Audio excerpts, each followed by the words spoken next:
Alors, petite actu concernant le Kona électrique, le rayon d'action WLTP du SUV électrique avec batterie de 64 kWh de capacité énergétique passerait ainsi à 484 km pour les modèles fabriqués en Europe, contre 449 pour ceux assemblés en Corée du Sud.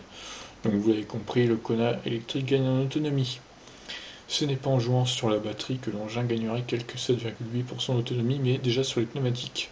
Les Nexen Nfera SU1, pointés négativement par la presse automobile pour leur mauvaise adhérence et le bruit au roulage, sont remplacés par des Michelin Premacy 4, jugés plus efficaces.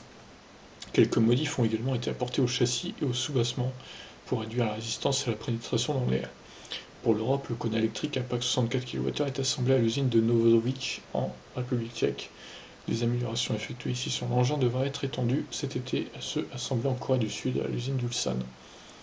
La nouvelle autonomie du Kona électrique lui permet de remonter plusieurs places au classement sur ce critère des véhicules branchés. Avec 484 km comme nouveau rayon d'action, elle passe devant les Kia Isuzu, Kia Niro du même groupe, mais aussi double la Porsche Taycan qui a 463 km d'autonomie. Ah bah ça c'est une bonne nouvelle.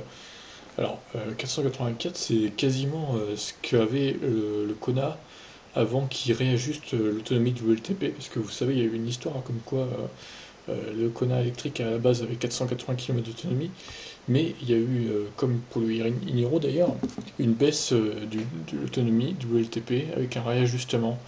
Donc au final, on revient à cette valeur qui était la sienne à la base, quoi. Sauf que là, ils ont changé les pneus. C'est vrai que les pneus de base, ils sont pourris, je peux en témoigner.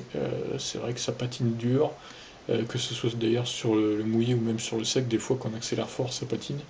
C'est un peu pénible. Donc, bah écoutez, moi en tout cas, je rage pas hein, qu'il y ait une autonomie plus grande sur les nouveaux modèles produits en Europe, mais je sais quel pneu mettre au final quand je devrais remplacer les Nexen, quoi. Bah, je mettrais des Michelin Premacy 4 qui sont plus efficaces en termes d'autonomie et d'adhérence visiblement, même si évidemment ils coûteront un peu plus cher, je pense. Bon, après voilà.